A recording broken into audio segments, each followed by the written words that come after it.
सहनौ भुनक्तु सह वीर्यं कर्वावहै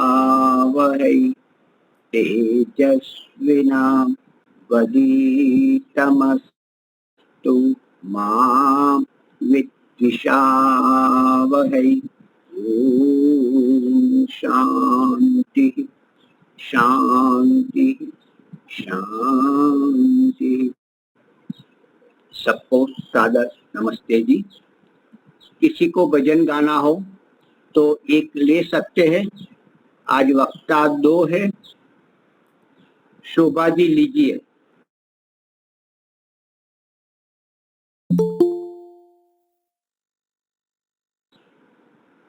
अनम्यूट करें। जी सबसे जुदा है मेरे दाता जैसा कोई नहीं, भगवान जैसा कोई नहीं। सब जग का आधार वही, करतार वही, दातार वही। सब जग का आधार वही, करतार वही, दातार वही। मात पिता और बंधु सखा सारे जग का भरतार वही। दुखिया अनाथों का वही आसरा है, दुखिया अनाथों का वही आसरा है। भगवान जैसा कोई नहीं, भगवान जैसा कोई नहीं। छल से रहित व्यवहार वो सच्चा प्यार तुझे मंजूर नहीं। छल से रहित व्यवहार वो सच्चा प्यार तुझे मंजूर नहीं। बहुत निकट भगवान अरे नादान प्रभु कोई दूर नहीं। बहुत निकट भगवान अरे नादान प्रभु कोई दूर नहीं। उसे जो भुलावे वो तो उसे भी ढूंढता है। उसे जो भुलावे वो तो उसे भी ढूंढता है। भगवान जैसा कोई नहीं, मेरे दाता जैसा कोई नहीं। इधर उधर से छुपा के नजरें जो कोई यहाँ पाप करेगा। इधर उधर से छुपा के नजरें जो कोई यहाँ पाप करेगा। देख रहा कण कण में रमा प्रभु उसकी नजर से बच न सकेगा। देख रहा कण कण में रमा प्रभु उसकी नजर से बच न सकेगा। उसे जो भुलावे वो तो उसे भी ढूंढता है। भगवान जैसा कोई नहीं, मेरे दाता जैसा कोई नहीं। जब सब रिश्तेदार तोड़ कर प्यार अगर मुख मोड़ चुके हों। जब सब रिश्तेदार तोड़ कर प्यार अगर मुख मोड़ चुके हों। तुझ पर संकट काल महाविकराल समझ कर छोड़ चुके हों। ऐसे समय में साथी परमात्मा है। ऐसे समय में साथी परमात्मा है। भगवान जैसा कोई नहीं, भगवान जैसा कोई नहीं, मेरे दाता जैसा कोई नहीं। धन्यवाद। बहुत सुंदर, बहुत सुंदर। गाया भी बहुत अच्छा। तो समय हो चुका है। मैं अपना विषय प्रस्तुत करता हूँ। आज वक्ता उषा बहन जी भी है, तो उनको भी लगभग प्रयास करूंगा समय सर दे दूं।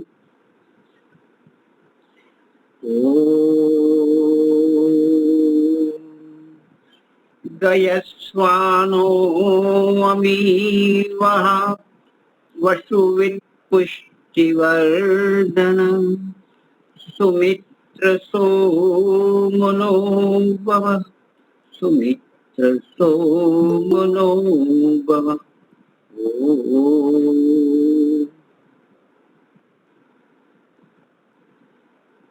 हम कोई होटल में जाते हैं, 5 स्टार हो, 7 स्टार हो, सुपर स्टार हो, जो भी हो नाम, वहां जाए तो वहां इस प्रकार की व्यवस्था होती है कि आप इतना पैसा भर दो, आपको फुल नाश्ता मिलेगा, जितना भी चाहो ले सकते हो, समय सर भोजन मिलेगा, सब नियम होते हैं। तो प्रातः जो नाश्ता होता है उसमें बताया जाता है कि आप 10:30 तक आप ले सकते हो, बाद में ये पूरा हो जाएगा, बंद किया जाएगा, इस प्रकार की सूचना होती है। तो सभी लोग क्या करते हैं, कुछ नहीं लेते, मतलब 10 बजे, पौने 10 बजे आते हैं, फिर देखते हैं क्या क्या है, तो कुछ कोई मसाला डोसा लेता है, कोई इडली सांभर देता है, कोई मेंदू वड़ा लेता है, कोई आलू परोठा लेता है, कभी कोई कॉफी लेता है, कॉफी वाला देखता है कि चलो मैं चाय भी ले लेता हूँ, चाय भी लेता है, उसका कोई खर्च तो होने वाला नहीं। तो सारा का सारा वो जितना खा सके उनसे भी ज्यादा वो ले लेता है, अपने टेबल पर आ जाते हैं, दूसरे का देखते हैं, ओह ये तो बहुत बढ़िया कुछ वस्तु है, लाओ मैं ले आता हूँ, फिर बारी बंद हो जाएगी, नहीं मिलेगा, वो भी ले आता है, खाते हैं, बच्चों को ठूस ठूसा कर भी उसको भी खिलाते हैं, खुद पेट भर के खाते हैं, बच्चों को भी जबरदस्ती खिलाते हैं। इतना ही नहीं, उन्हें मालूम है कि ये वस्तु अधिक है, मैं नहीं खा सकूंगा, फिर भी चलो खा लेता हूँ। और सूचना भी लिखी है कि कुछ भी जूठा नहीं रखना है, जितनी आवश्यकता हो उतना ही ले, अन्न का बिगाड़ मत करे, यह पाप कर्म है, ऐसा लिखा है। फिर भी देखा देखी से, लोभ मोह से अधिक ले लेते हैं, अधिक खा लेते हैं, अधिक बच्चे को ठूसा ठूसा कर देते हैं, ये स्थिति होती है। और फिर उठ जाते हैं, चुपके से निकल जाते हैं, और बहुत सारा जूठा वहां पड़ा रहता है। ये बात हम सभी की है। ये रेस्टोरेंट 5 स्टार 7 स्टार, यही हमारा ये संसार है। उसमें नियम लिखे है, आपको जितना भी चाहिए आप बड़े पेट भर के खाइए, कोई चिंता नहीं, बहुत सारा है, जितना मांगोगे मिल जाएगा, जो चाहिए मिल जाएगा, लेकिन जूठा मत रखना, जूठा मत छोड़ना। फिर भी हम जाते समय, जब अंत समय होता है, इतनी सारी वस्तुएं हो जिसका हमने उपयोग नहीं किया, बच्चे भी उपयोग नहीं करने वाले, इतनी सारी ऐसे ही हम छोड़ के चले जाते हैं। ऐसा क्यों, इतना बिगाड़ क्यों? पहले हम थे, बच्चों के लिए कुछ लाते थे, कुछ खिलौना, तो हम अहमदाबाद में जाते थे, 3 दरवाजा जाते थे, 10 जगह पूछते थे, 50 रुपए की वो खिलौना आता था, 10 दुकान भावताल करते थे, पूछते थे, और फिर 1 या 2 ले आते थे। और आज हमारे घर, हमारे बच्चों के लिए हम देखे तो पूरा का पूरा थैला, बड़ा, जो गुण हम गुजराती में गुण बोलते हैं, बड़ा, तो इतने सारे 2-3 भरे हुए हैं, सारा घर उनसे भर जाता है, चलने की भी जगह नहीं होती। इतना परिग्रह, इतनी अधिक आवश्यकता क्या वास्तव में? ये बिगाड़ है।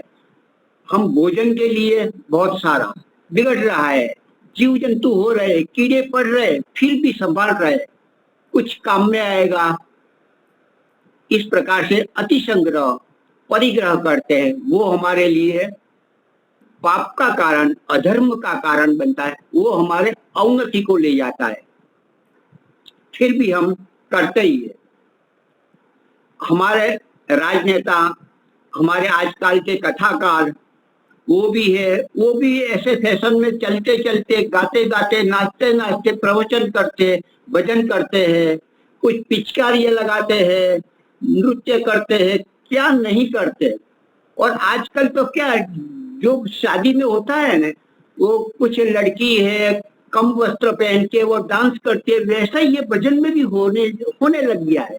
ऐसी स्थिति, कितना बिगाड़ आएगा कल्पना नहीं कर सकते। जयललिता थी जो सीएम, तो वो हीरोइन थी एक बार, तो उनके घर में जब गुजर गई तो उनकी चप्पलें देखी तो पूरा एक दुकान होती है ना, स्वयं के लिए दुकान की एक रूम उसका भरा हुआ था। कपड़े इतने ज्यादा होते कि पूछो ही मत, साड़ी बहुत सारी। ये उनकी बात ही नहीं, हमारे घर की भी यही बात है। आज हमें 4 कपड़े की जरूरत है, 10 जोड़ी है। बच्चे की 3 या 4 जोड़ी से चल सकता है, तो 15 जोड़ी है। इतना अधिक क्यों? वो हमारे लिए अधर्म का, पाप का कारण बनता है, हमारे आत्मा को मारने वाला होता है। माइकल जैक्सन वो भी चाहता था कि मैं अपने धन से, अपने योग्यता से मैं ऐसा इतना हासिल करूं कि किसी की मुझे जरूरत ही ना पड़े और लंबा जीऊं। तो उसने क्या किया, वो काली चमड़ी वाला था, उसने पूरे शरीर की चमड़ी भी निकलवा दी और गोरी बना दी। माता पिता भी वो उसी अपने काली चमड़ी वाले थे, वो भी बदल दिए, गोरी चमड़े वाले माता पिता रख दिए। अपने एक शायद खांसी भी, उधरस भी आ जाए तो भी उनके लिए 10 डॉक्टर तैयार। उन्होंने अपनी पैसे से जोर पर की, फिर भी वो केवल 48 या तो 52 एज में चला गया। सब कुछ था, जो मांगे उससे तुरंत वो देने वाला थे। सभी उसकी सेवा के लिए सब तत्पर थे। उनके दर्शन के लिए सुबह में 6 बजे हजारों की संख्या में बाहर घर के नीचे खड़े रहते थे। फिर भी वो चला गया, क्योंकि वो प्रकृति के विरुद्ध चला गया, प्रकृति के विरुद्ध जिया। जो करना था वो नहीं किया और अपने दम पर, पैसे के दम पर उसने जो काम किया वो उसका मृत्यु का कारण बना, जल्दी चल बसा। तो हम आए हैं, जितना चाहिए ले लो, औरों के लिए छोड़ दो, आगे बढ़ते जाओ। यही जीवन शैली है। आज ये नगरी, ये हमारी नगरी है, हमारा शरीर हमारी नगरी है, अयोध्या नगरी है। उसमें 9 द्वार, अष्टावक्र चक्र, 8 चक्र और 9 द्वार वाली अयोध्या नगरी, वेद में भी ये कहा गया है। लेकिन ये अयोध्या नगरी में राम बसते हैं। तो आज वास्तव में क्या हम राम है? रावण भी अच्छा कहलाने योग्य है, कहा जाएगा आज के मानवी को हम देखें तो अयोध्या रूपी नगरी को हम बड़ा मलिन बना दी, दूषित बना ली, गंदी कर दी, पापों की नगरी बना दी, सोने की लंका बना ली, अयोध्या को लंका बना दी। काम, क्रोध, लोभ, मोह, अहंकार आदि शत्रु हमने पाल रखे। राग, द्वेष, ईर्ष्या, मत्सर आदि को हमने मित्र बना दिया है और हम अवनति की ओर वास्तव में जा रहे हैं। लेकिन हम अपने आप में सोचते नहीं, हम अपनी मुलाकात, स्वयं की मुलाकात लेते नहीं, इसलिए हम अवनति की ओर बढ़ते ही जाते हैं। आज देखो कि 70 वर्ष हो गए, 70 वर्ष हो गए, 75 होने वाले हैं, हार्ट अटैक आ रहा है, कैंसर होने जा रहा है, वारंट आ गया है मृत्यु का। तैयार रहो, जो भी करना हो, धर्म का काम, पुण्य का काम, जो भी संचय करना हो कर लो। फिर भी हम नहीं जानते, वही माया नगरी में हम लपेटे रहते हैं, वही अपने बच्चों में, अपने पौत्रों में किराए करते रहते हैं और चलाए जाते हैं। अंत समय में कुछ नहीं रहेगा। यमराज रूपी पुलिस आएगी, हमें पकड़ ले जाएगी, दवाई की रिश्वत चलेगी नहीं, डॉक्टरों की फीस बेकार हो जाएगी। ये जीवन राम है जो हम ये रहने वाले, हम यह मकान को हमें छोड़ना पड़ेगा और हमें पछताना पड़ेगा। क्यों? ऐसा क्यों? ऐसा करना ही पड़ता है। लेकिन जीवन पर हमने क्या किया? क्यों करते हो तेरा मेरा कोई ना साथ में जाएगा, ओम नाम बजले रे बंदे अंत समय संग जाएगा। ये हमने समझा ही नहीं। ये वास्तव में हमारा शरीर अयोध्या नगरी है, पुण्य नगरी है, इनसे कोई नगरी श्रेष्ठ है ही नहीं। तो हमें क्या करना चाहिए? तुलसीदास कहते हैं मूल्यवान शरीर के लिए, ये जीवन के लिए, सुतदारा और लक्ष्मी पापी ग्रूपी होई, संत समागम हरि कथा तुलसी दुर्लभ होई। ये जगत में सब कुछ मिलता है, लेकिन संत का समागम और मोक्ष की बातें कहीं नहीं जानने मिलती है। तो इस अयोध्या नगरी को हमें बनाना है, लंका नगरी को भस्म करना है, तो हमें इस रास्ते पर, धर्म के रास्ते पर, ईश्वर की ओर मुड़ना पड़ेगा। आज स्थिति हमने क्या बना ली? लंका नगरी बना ली, पापों की नगरी, अधर्म की नगरी बना ली। तो यह जीवात्मा विभीषण है। अयोध्या नगरी में राम रहता है, लेकिन हमने लंका बनाई तो विभीषण अभी रह रहा है। वो बेचारा कैद हो गए। हम कुछ नहीं करते, मतलब हम इंद्रियों का साम्राज्य, इंद्रियों के अधीन हो गए, विषय के हम गुलाम हो गए हैं। और ये जटायु, जो जटायु है, जो हमारी रक्षा करता है, भक्ति की रक्षा करता है, माता सीता की रक्षा करता है, जो नीति वाला है, जो स्वाभिमानी है, जो चरित्रवान है, वो भी उनको आज बांध दिया गया है। उनसे कोई व्यवहार नहीं करना, उनकी कोई टेर नहीं सुनते। तो ये स्थिति लंका नगरी की होती है।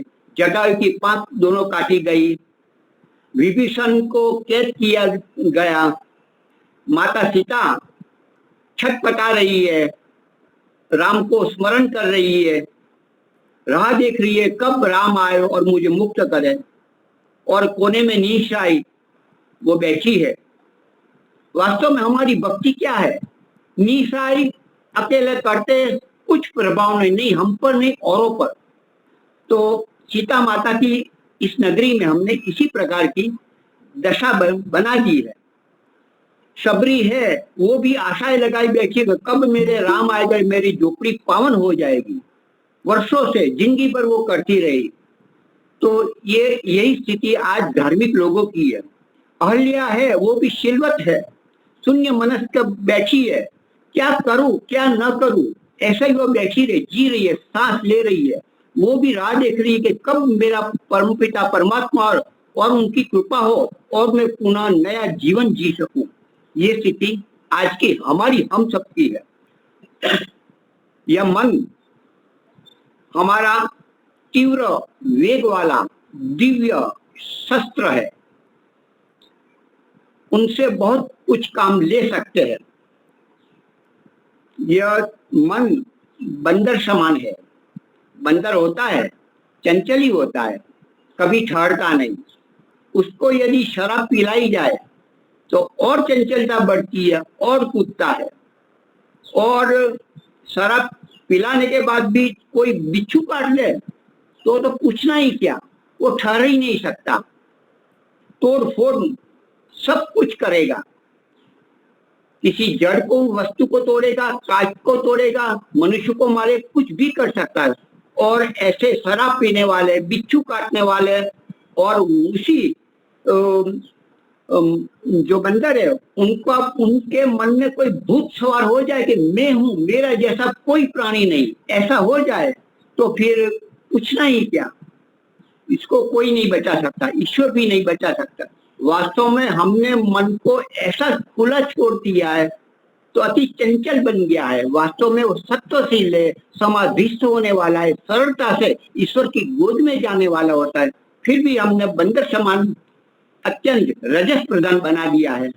उनको हमने आशा और तृष्णा रूपी शराब पिला दी है।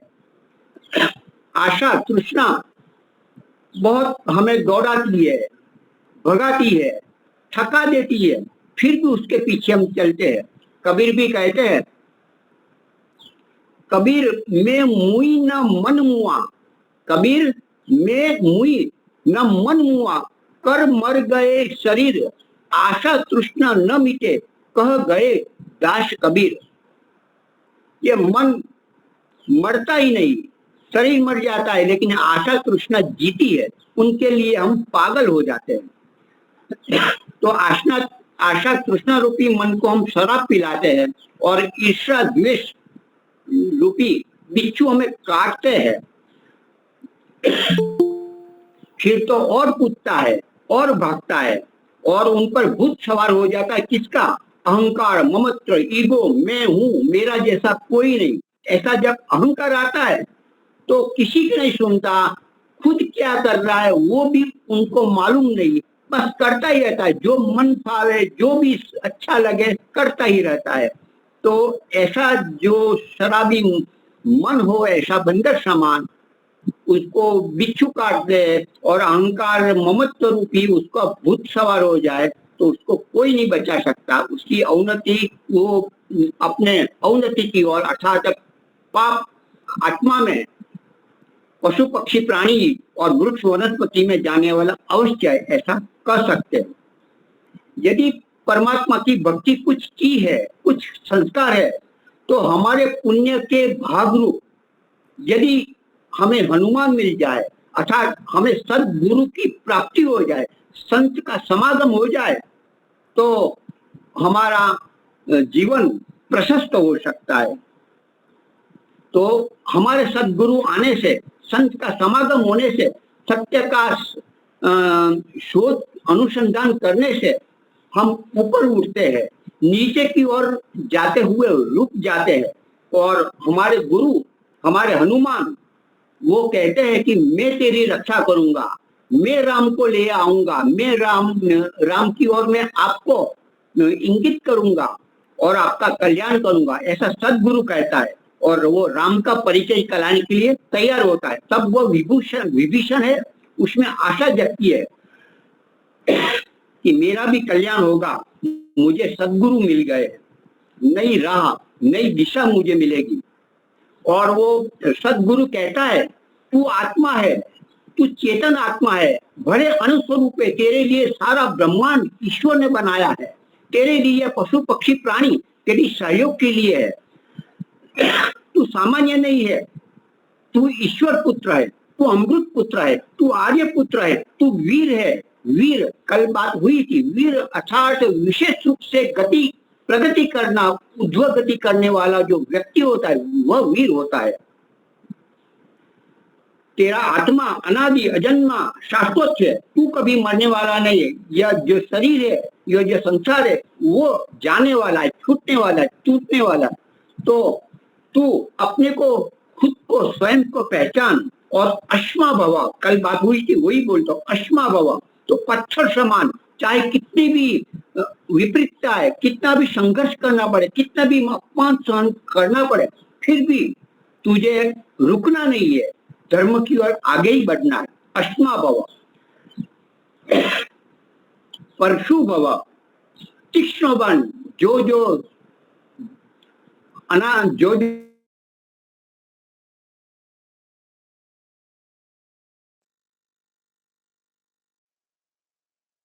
दुष्ट है काट हटा दे। और हिरण्यम स्तुतम भव, तू सोने की तरह तू चमक उठ, तू ज्ञान से चारों ओर चमक उठ। इस प्रकार के वो अपने आत्मा को जगाते हैं हमारे सद्गुरु और ईश्वर की ओर इंगित करते हैं। तो वो साधन बताते हैं, गुरु क्या बताते हैं? 3 साधन बताते हैं हमारे हनुमान जी, राम को मिलाने के लिए, परमात्मा को प्राप्त कराने के लिए। राम वह है जो हर कण अणु परमाणु में जो रमन कर रहा है, वह हमारा राम है। हर ज्ञान विज्ञान में जिसकी आज्ञा है, जिसका आदेश है, उनका पालन करना, वह वास्तव में राम है। राम परमाणु में भी है और हम आत्माओं में भी है, वो ऐसा परमात्मा है। तो उसको प्राप्त करने के शुद्ध ज्ञान, शुद्ध कर्म और शुद्ध उपासना चाहिए। ये हमारे गुरु, हमारे हनुमान जी बताते हैं कि राम को मिलना है, सीता को स्वाभिमान के साथ भक्ति करनी है तो तुझे शुद्ध ज्ञान, शुद्ध कर्म और शुद्ध उपासना करनी पड़ेगी।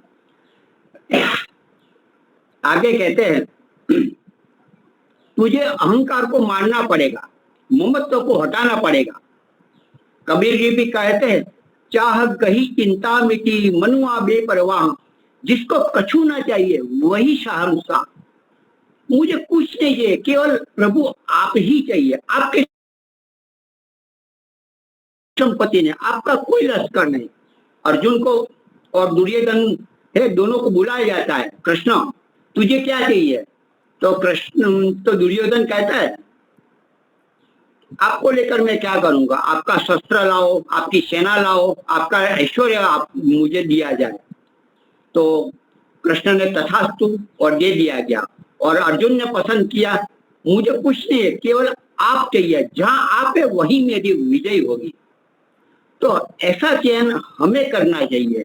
तो हमें कुछ नहीं चाहिए, केवल प्रभु ही प्रभु है, प्रभु के सिवा कुछ नहीं चाहिए। ऐसी जब लगन लगेगी, ऐसी भूख जगेगी, ऐसी तीव्रता बढ़ेगी, तब परमात्मा दौड़ के हमारी झोपड़ी में आएगी और हमारा घर पावन कर देंगे। हमारे मुंह को हमें मारना पड़ेगा, ममत्व को मिट्टी करना होगा, राग द्वेष को हटाना पड़ेगा, अन्याय अपमान का जहर हमें पीना पड़ेगा, काम क्रोध ईर्ष्या के जंगल को हमें खुद स्वयं काटना पड़ेगा।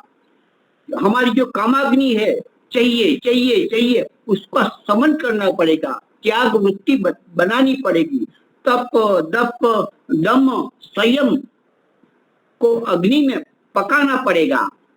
और अनावश्यक जो वस्तुएं है, मित्र है, हम समय बिगाड़ रहे हैं बेकार, उसको रोकना पड़ेगा। और जो जो कर्तव्य कर्म है, ग्रहण करने योग्य है, जो उत्तम है, धारण करने योग्य, उसको अपनाना पड़ेगा, उसको संभालना पड़ेगा, उसका वर्धन करना पड़ेगा। त्याग वृत्ति, समर्पण भाव, दान वृत्ति बढ़ाना पड़ेगा। तभी ये हमारा शुद्ध कर्म, शुद्ध ज्ञान, शुद्ध उपासना होगी और परमात्मा तभी हमारी ओर दौड़ कर आएंगे। हमें जाना होगा असत से असत की ओर, अधर्म से धर्म की ओर, अंधकार के प्रकाश की ओर जाना पड़ेगा। जहाँ स्वार्थ है वहां से परार्थ परमार्थ के लिए हमें काम करना पड़ेगा। पाप से पुण्य की ओर गति करनी पड़ेगी, प्रकृति से परमात्मा की ओर दौड़ लगानी पड़ेगी।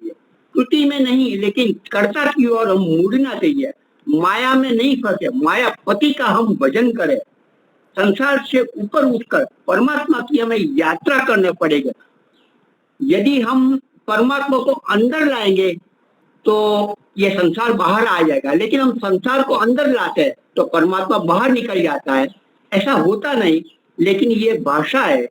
जब जब हम परमात्मा को याद करते जुड़ते हैं तो हमारे में जो तमस है, रजस, वो क्षीण होने लगती है, हमारी वासना है वो घटने लगती है, हमारे जन्म कटने लगते हैं। तो ऐसा हमें करना पड़ेगा। अंत में यह संसार एक परमात्मा का काव्य है। परमात्मा का काव्य है, मधुर भजन है, मधुर बंसी है, बांसुरी है, जो परमात्मा सतत बजा रहा है। संसार रूपी, वेद रूपी, सुव्यवस्था रूपी यह संगीत तालमयी, छंदमयी, मधुर बंसरी बज रही है। तो उस बंसरी में, उस मधुर राग में अपना राग मिलाना होगा। उनके ताल में हम अपनी ताल चलानी पड़ेगी, उसके सुर में हमारा सुर पूरना पड़ेगा। तभी हम ईश्वर की ओर मुड़ सकते हैं। और परमात्मा जो हमें बिल्कुल आकर्षित कर रहा है, हमें दबा रहा है, हमें रोक रहा है, उससे हम आरोहण करके परमात्मा की ओर सद्गुरु की प्रेरणा से और अपने कुछ पुरुषार्थ से हम आगे बढ़ सकते हैं। और परमात्मा ही चाहिए, ऐसा जब हम तय कर लेंगे, जैसे कि हमें ऐसा नशा चाहिए जो कभी उतरे नहीं। तो बहुत अच्छा नानक जी ने कहा है, भंग बसूरी सुरापान उतर जाए प्रभात, नाम खुमारी नान का चढ़ी रहे दिन रात। यह भंग बसुरी सुरापान वो तो उतर जाएगा सुबह होते कुछ काल के बाद, लेकिन हमें ऐसे परमात्मा का नाम स्मरण रूपी हमें खुमारी चाहिए, वो संपत्ति चाहिए जो कब एक बार चढ़े उतरे ही नहीं। इस प्रकार का हमें तड़प चाहिए, भूख चाहिए ईश्वर की ओर जाने के लिए, ईश्वर के लिए जिए, ईश्वर के लिए मिले, ईश्वर के लिए युद्ध करे। तो वो शराब अपने भक्त प्रहलाद ने पी थी, वही शराब गौतम बुद्ध ने पी थी, वही महावीर ने पी थी, और वही महर्षि दयानंद ने भी वो शराब पी थी। सच्चे शिव, उसके शिव कुछ नहीं किए। जो मुझे शिव से मिलाएगा उनको मैं आदर करूंगा, उसका सत्कार करूंगा, उसकी सेवा करूंगा और मैं उनके मार्ग पर आगे बढ़ूंगा। ऐसी जब तड़प होगी तो परमात्मा खुद आकर हमें अपनी गोद में उठाकर अपनी गोद में बिठाएंगे और अमृत तत्व का पाठ कराएंगे। ओम सम। धन्यवाद। बहुत ही अच्छा, बहुत ही अच्छा, बहुत अच्छा, धन्यवाद। बहुत अच्छा, धन्यवाद। बहुत सुंदर, बहुत सुंदर, बहुत सुंदर। उषा माता जी, आप अपना वक्तव्य प्रारंभ करें। जी, मंच को नमन। आदरणीय मुनि जी ने बहुत सुंदर मंत्र, आर्याभिविनय का मंत्र लिया, गयस फानु वाला, बहुत सुंदर मंत्र, मुझे भी बहुत प्रिय है और आपने उसका बहुत सुंदर व्याख्या की। मैं भी ईश्वर स्तुति प्रार्थना उपासना का एक मंत्र लेती हूँ और मुझे समय कितना दिया आपने जरा बताइएगा। 4:38 है, कब तक? हाँ, तो आप 5-10 मिनट ज्यादा ले सकते हैं। जी जी। ओम अग्नेय सुपथाराय अस्मान् विश्वानि देव वयुनानि विद्वान् यूयोध्यस्म जुहुरान् मेनो भूयिष्ठान्ते नमः उक्तिं विदे। मंत्र आपको पता ही है, ईश्वर स्तुति प्रार्थना उपासना का है। वास्तव में अगर हम बहुत ध्यान से इन 8 मंत्रों के ऊपर ही अगर हम अपना ध्यान हम केंद्रित कर ले तो हम इसी में बहुत कुछ प्राप्त कर सकते हैं। तो आइए मैं भी इसी मंत्र को लेकर के अपनी वाणी को साझा करती हूँ आपके साथ। मंत्र कहता है, मैं शाब्दिक शब्दों में इसका अर्थ बता दूंगी, आप सबको पता है, आप सुधी जन है मुझे पता है, लेकिन फिर भी एक वक्ता के नाते मैं बता देती हूँ कि हे ईश्वर, आप प्रभु हमें एक नया सुपथा, आप हमें एक नया रास्ता बताइए जो हमें रई प्रदान करे, ऐश्वर्य प्रदान करे। हमें राय अग्नि सुपथा राय आसमान ज्योत, ओम अग्नि नय सुपथा राय आसमान विश्वानी देव व यूनानी विद्वान, जो कि हमारे पूर्वजों के पास हमारे ऋषि मुनियों ने जो हमें रास्ता दिखाया था, हमें भी कोई नया रास्ता, कोई नई युक्ति। यहाँ नया सुपथा एक शब्द है तो विश्वानी देव वाला ये बात है, लेकिन यहाँ नए शब्द है। मैं आज इस नए शब्द पर प्रकाश डालूंगी। तो कहा है कि हे भगवान, हमें भी वही रास्ता दिखा जो हमारे पूर्वजों को दिखाया था, ताकि हम भी उस रई को प्राप्त करें, उस अन्न को, उस ऐश्वर्य को प्राप्त कर सके जो हमें आगे की मोक्ष पथ पर ले जाए। ये रास्ता हमने भगवान से इस मंत्र में मांगा। और ये नए जो है ये शब्द, मैं थोड़ा सा जितना मैं, क्योंकि मैं इतना शास्त्रों की ज्ञाता तो नहीं हूँ, लेकिन जितना मैंने सुना या मैंने जितना पढ़ा, जो अध्ययन किया, उसके आधार पर मैं आपको इस नए शब्द पर प्रकाश डाल के अपनी बात कहूँ। अब यहाँ पर देखिए, अग्नि तो हम ईश्वर का नाम कहते हैं, तो प्रकाश स्वरूप है, उसका कोई अगर रूप है तो वो प्रकाश है, क्योंकि जहाँ अंधेरे का अभाव होगा वहाँ प्रकाश होगा।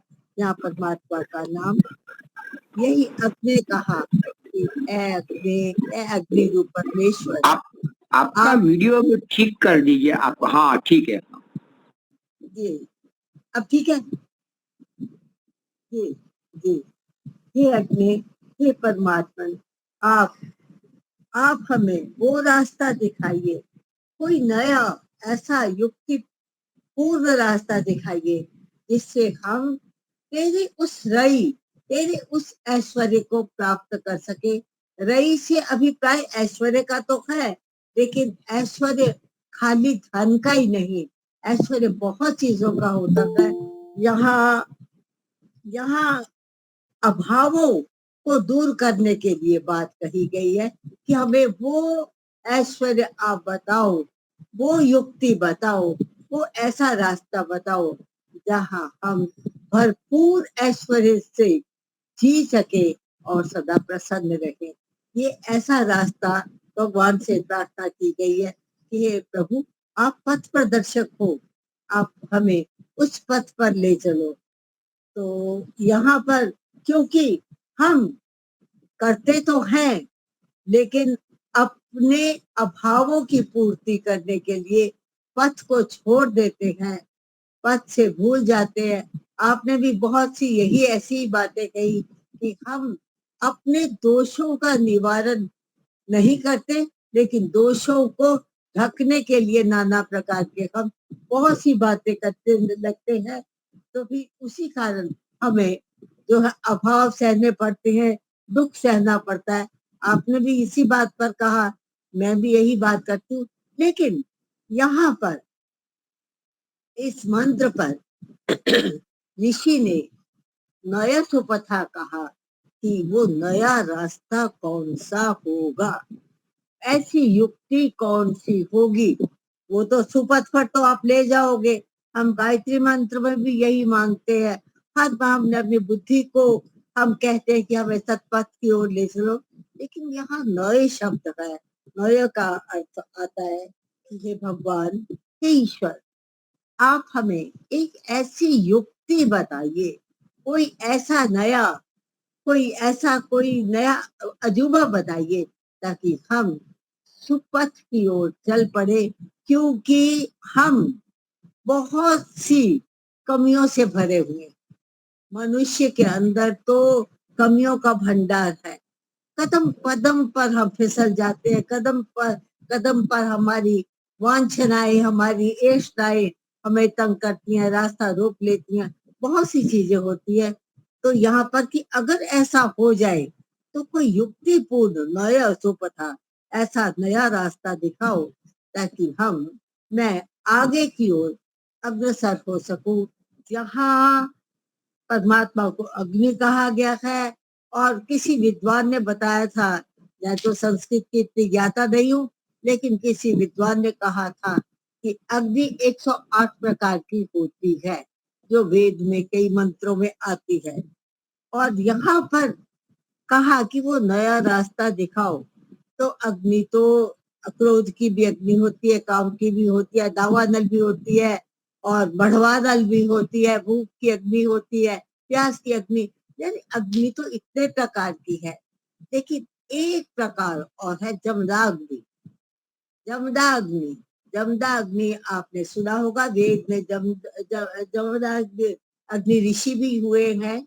तो यहाँ पर कहा गया कि वो अग्नि जो हमारे अंदर भीतर तक, जो अंदर तक गई हुई है, अगर कोई युक्ति ऐसी हो कि वो अग्नि जो है अंदर जा करके मेरी इस जो कमी है इसको निकाल दे, ताकि मैं एक रई के रास्ते पर चल पड़ूं, मैं उस ऐश्वर्य को पा सकूं।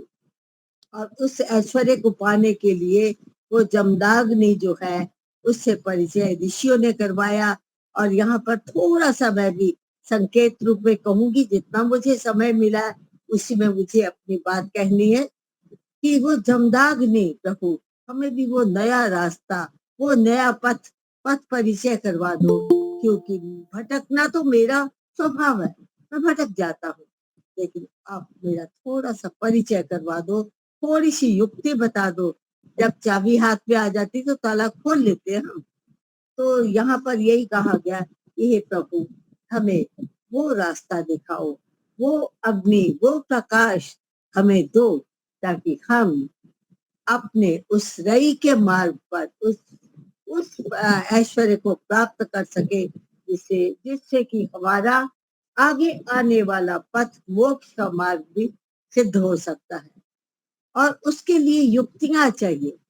जमदाग्नि तक जो है उसको उससे परिचय करने के लिए युक्ति चाहिए।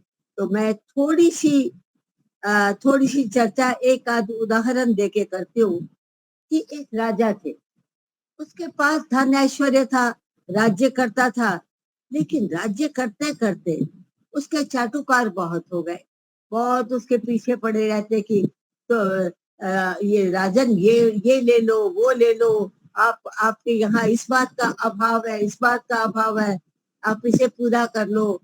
वो मतलब जो वो चाटुकार कहते, राजा उनके पीछे पड़ के हर बात उनकी मान लेता था। और उसका एक बहुत समझदार वजीर था। पुराने जमाने में वजीर राजा से भी समझदार होते थे। राजा वजीरों की राय पर राज्य चलाता था। तो वो वजीर उसके पिता के समय का था, राजा के। तो वजीर ने सोचा कि राजा तो चाटुकारों के उसमें आ गया है, चंगुल में ये फंसा पड़ा है, मैं इसको कैसे निकालूं, मैं इसको कैसे प्रकाश में कौन सी ऐसी युक्ति लाऊं जाके इसके अंदर की वो जमदाग्नि है, वो जो मर चुकी है अंदर, है तो ये राज्य करने वाला सब तरीके से, लेकिन उस जमदाग्नि से परिचय करवा दूं ताकि ये फिर ऐसी गलती ना करे, नहीं तो राज्य डूब जाएगा। ये जो चाटुकार है ये तो उसको लूट रहे हैं। तो उससे कहा कि युक्ति निकाली कि राजन, हमारे हमारे इस राज्य में एक जुलाहा आया है, वो बहुत महीन चादर बुनता है, इतनी महीन कपड़ा पोशाक बनाता है जो स्वर्ण से बनती है, स्वर्ण की तारों से बनती है, हीरे मोती जवाहरात उसमें सब कुछ लगे हुए होते हैं। वो ऐसी पोशाक बनाता है जिसको लोग देख नहीं सकते, लेकिन वो पोशाक बना देता है। अब राजा जो था वो तो चाटुकारों के चंगुल में पहले ही फंसा हुआ था। राजा ने कहा हाँ हाँ, अगर वजीर को कहने लगा अगर ऐसा है तो मुझे बुला दो, सुबह ही बुला लो उसको दरबार पे। वो आया, उससे कहा राजन आप हमें सोना जवाहरात और हीरे मोती दे दीजिए और एक स्थान दे दीजिए, मैं वहां पर आपके लिए चादर पोशाक बना दूंगा। और राजा राज्य तो करता था, और राजा ने कहा कि वो अपने लोगों का, वही जो चाटुकार लोग थे उनको भेज देता कि जाओ देख कर आओ मेरी पोशाक बन रही है कि नहीं बन रही। तो वो लोग जाते वहां देखते, तो आ जाते, कहते राजन वहां आपकी एक वो पोशाक तो बन रही है पर वो दिख नहीं रही। वहां सारे जो कर्मचारी है वो काम तो कर रहे हैं, सारे क्षमा कीजिए, सारे जुलाहे तो लगे हुए हैं, बहुत बहुत जुलाहे लगे हुए हैं, काम हो रहा है, लेकिन चादर वो बना रहे हैं। तो कपड़ा बनते हुए हम देखते हैं, लेकिन दिख नहीं लगा, लेकिन कपड़ा तैयार हो रहा है। एक दिन राजा ने सोचा कि क्यों ना मैं आप ही जाऊं, मैं आप जा करके देखता हूँ कपड़ा बन रहा है कि नहीं। तो राजा गए वहां पर। राजा ने देखा कि सारे कर्मचारी लगे हुए हैं, जैसे जैसे वो एक्शन करते हैं कपड़ा बनाने का, वो तो कर रहे थे। वो चादर को इकट्ठा भी कर रहे थे, चादर को बुन भी रहे थे, उसमें धागा भी डाल रहे थे, सब कुछ कर रहे थे, लेकिन दिखाई कुछ नहीं दे रहा था, उसमें दिखाई कुछ नहीं दे रहा था। तो राजा ने कहा कि अगर मैं बाहर जाके कहूं, तो उन सब ने तो देखा कि दिखाई नहीं दे रहा, बन रही है चादर, मैं कहूं कि चादर नहीं बन रही, चादर तो मुझे दिखाई नहीं दी, लेकिन उस राजा ने भी झूठ बोल दिया कि हाँ वहां चादर तैयार हो रही है। तो उससे पूछा कब आ जाएगी, कहते 2 दिन में। चादर आ गई और वजीर को कहा गया कि आप नगर में घोषणा कर दो कि चादर पहनाई जाएगी, राजा की सवारी आएगी। और सब वजीरों ने मिल करके उसको वही एक्टिंग की जो कपड़ा पहनाने की होती है, जैसे पहले पोशाक उतारी, फिर दूसरी पोशाक पहनाई और राजा की सवारी निकल पड़ी। राजा की सवारी निकल पड़ी, सारा उस वक्त नगर की ये हालत थी ऐसी जब ऐसी दशा होती है, राजा जो करता है वो प्रजा करती है। तो हालत ये हो गई थी, सारे जितने लोग थे, हा राजा की सवारी बहुत अच्छी है, बहुत प्रशंसा हो रही थी। इतने में वहां एक बच्चा था, बच्चा जोर से चिल्लाया, राजा राजा तो नंगा है। राजा ने अपनी तरफ देखा ध्यान से, उससे सोचा कि ये बच्चा झूठ नहीं बोल सकता, ये बच्चा झूठ नहीं बोल सकता, ये कैसे हो सकता है, तो निश्चय से मैं नंगा हूँ। तब राजा को एकदम अकल आई, अपने वजीर से पूछा। वजीर ने कहा, राजन अभी दरबार में चलो वापस। वो वजीर समझदार था, उसको दरबार में ले गया। उसने कहा, राजन ये स्थिति मुझे मजबूरन आपको आपकी सही सही दिशा दिखाने के लिए मैंने ये पैदा की, ताकि आप सही पोजीशन जान सको कि आपके नगर के जितने लोग भी हैं, आपके चाटुकार हैं, वास्तव में ये सत्य कोई नहीं बोल रहे। तो जमदाग्नि को प्रकट करने के लिए, उस अग्नि जो अंदर बिल्कुल दब चुकी थी, उसको प्रकट करने के लिए वजीर ने एक युक्ति निकाली, जिससे राजा की आंखें खुल गई, अपने राज्य को बचा लिया। क्योंकि राज्य को बचाना वजीर का भी धर्म था तो राजा का भी। राजा अपने उसमें राजा अपने मद में था, राजा को समझ नहीं आ रही थी।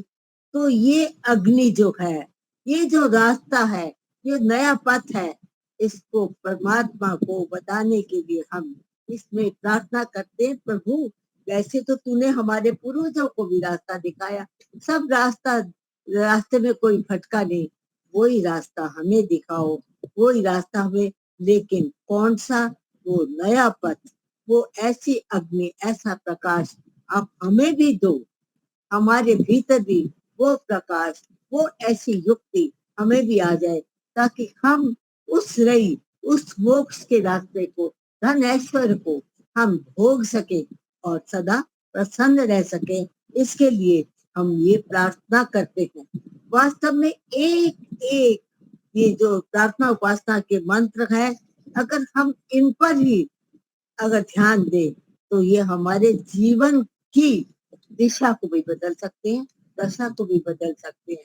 ये प्रार्थना मंत्र हमारे भीतर की वो जो जमदाग्नि है, उसको भी जगा सकते हैं, कि अगर हमें प्रार्थना की युक्ति आती हो, हम उस तह तक पहुंच सके कि इस मंत्र में नए क्यों शब्द आया। रास्ता तो दिखाने की बात है, यहाँ नए शब्द है, और नए शब्द जो में है, यही कहा गया कि हे परमात्मन, आप अग्नि स्वरूप हैं, आप परमेश्वर हैं, आप सब कुछ कर सकते हैं, हमें भी उस रास्ते पर ले चलो। वो एक वो है कि ले चलो हमें उस प्रकाश पथ में है अग्नि, जहाँ सुपथ पर ले चलो। ये सुपथ कौन सा है? ये सुपथ है कि हम अभावों में ग्रस्त ना हो। राजा उसको अभाव लगने लगा था, और आ जाए, और चाटुकार पीछे लग गए, अंदर से खाली होने लग गया था।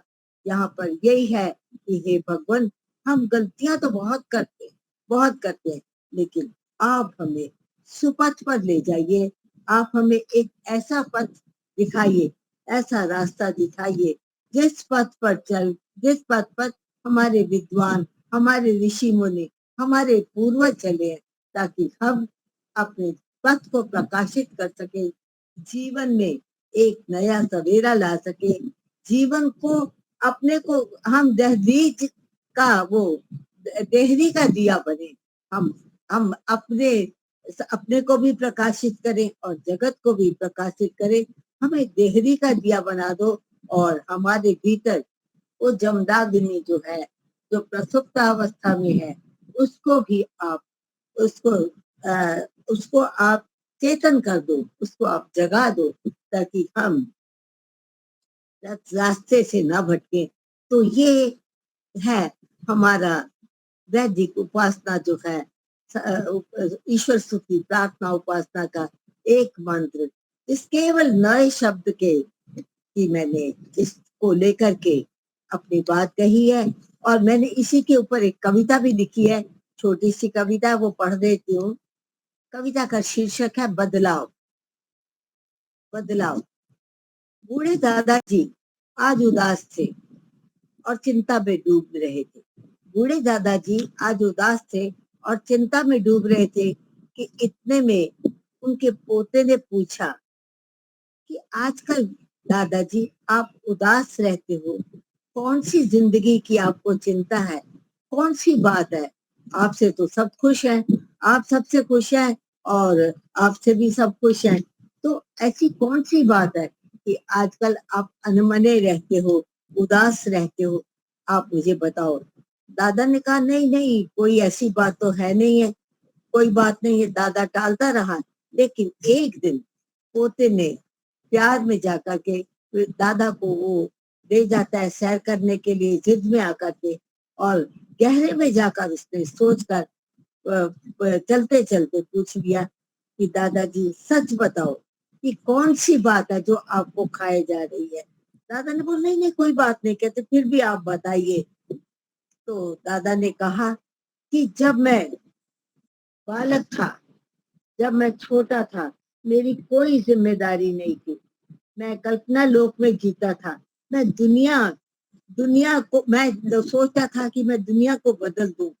फिर मैं थोड़ा बड़ा हो गया, बड़ा होकर फिर मैंने अपनी सोच बदल ली, तो और सोच बदल ली, कहा कि ये इस लक्ष्य को मुझे छोटा करना पड़ेगा। ये लक्ष्य, दुनिया तो मैं नहीं बदल सकता, उसे सोचा मैं अपने लक्ष्य को छोटा कर लेता हूँ। मैं दुनिया नहीं बदल सकता, मैं देश बदल लूंगा। फिर उसने कहा कि मैं लक्ष्य जो था, मैं देश भी नहीं बदल पाया, तब मैं निराश हो गया। फिर मैंने अपने लक्ष्य को और छोटा कर दिया। मैंने लक्ष्य को छोटा करने के बाद फिर मेरी जो लक्ष्य भी छोटा हो गया, मेरी सोच भी छोटी हो गई। फिर मैंने सोचा मैं अपने शहर को बदल लूंगा। मेरी सोचा कि शहर को बदल लूंगा, लेकिन शहर को भी नहीं बदल पाया।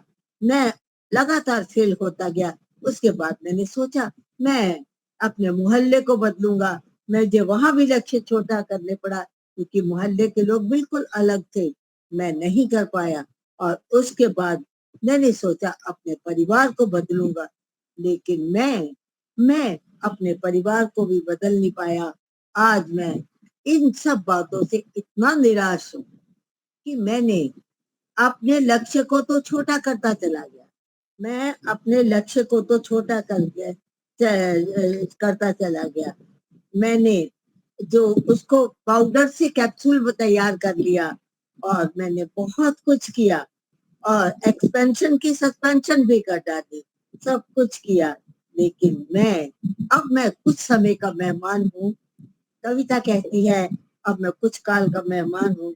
मैं दुखी हूँ क्योंकि मैं खुद को बदल लेता।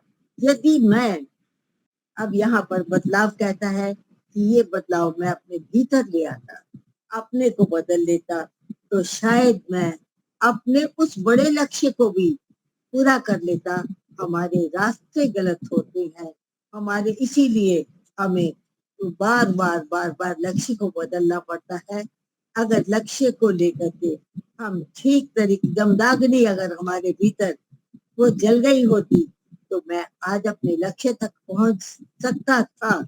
आज मैं दुखी हूँ, बहुत दुखी हूँ कि मैं वो कुछ ना करता, मैं स्वयं को समझ लेता और तब ऐसी हालत ना होती। अब सब परिंदे, अंतिम पंक्तियां, अब सब परिंदे उड़ गए हैं, जिंदगी का माली अकेला बचा है।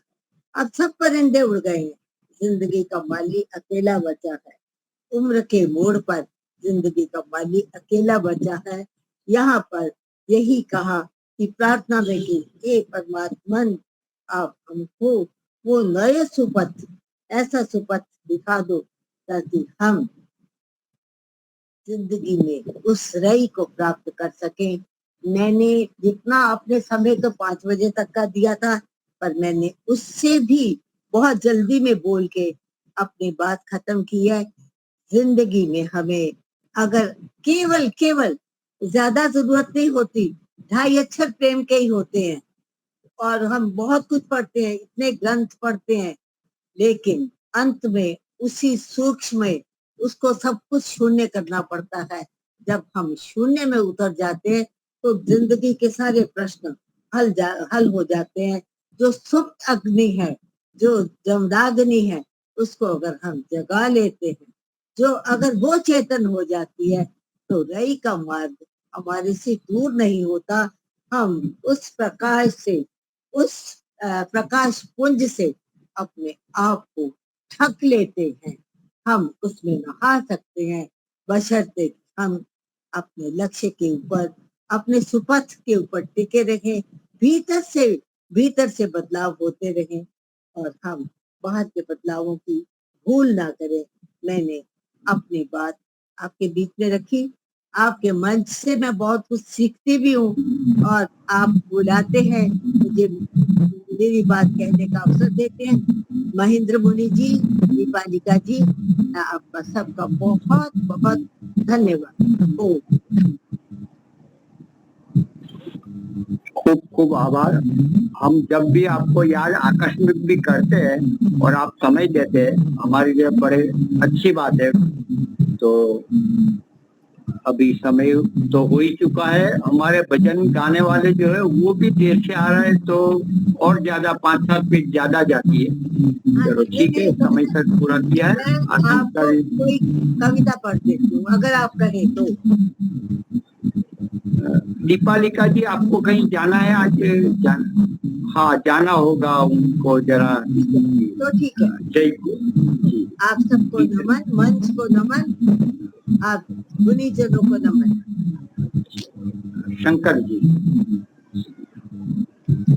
बहन जी ने एक जीवन की घटना अच्छी सी बताई और मैंने किसी बड़े बूढ़े विद्वान से, बूढ़े अनुभवी से सुना है, लड़कपन खेल के खोया, लड़कपन खेल के खोया, जवानी नींद भर सोया, बुढ़ापा देख के रोया। अब बुढ़ापा में क्या करेंगे? देख कर रोया है? देख कर रोया। बुढ़ापा देख के रोया, अब क्या करेंगे? ये करने का समय तो सब बीत गया। तो ये बहुत बड़ी सीख है बड़े बुजुर्गों की। तो आज की इस व्याख्यान माला का समापन शांति पाठ और जय घोष से। ओम ध्यो शांति अंतरिक्षम शांति पृथ्वी शांतिरापः शांति रोषधयः शांतिर्वनस्पतयः शांतिर्विश्वे देवा शांतिर्ब्रह्म शांतिः सर्वं शांतिः शांतिरेव शांति सामा शांतिरेधि। ओम शांति शांति शांति। जय घोष। जो बोले सो अभय।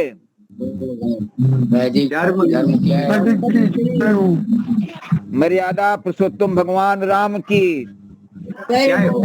जय हो। योगीराज भगवान कृष्ण की जय हो। जय हो। जय हो। व्याकरण सूर्य गुरु बिरजानंद की जय हो। जय हो। युग प्रवर्तक महर्षि दयानंद सरस्वती की जय हो। जय हो। जय हो।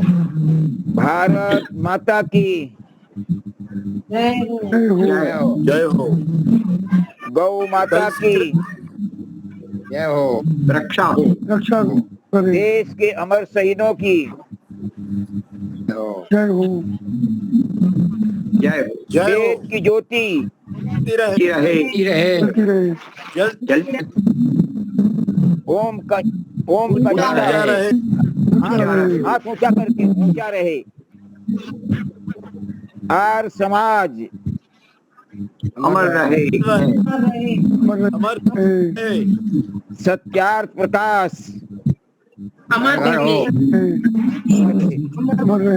पढ़े पढ़ावे। सत्यार्थ प्रकाश पढ़े और पढ़ावे। पढ़े पढ़ावे। हाँ, प्रणव ध्वनि ओ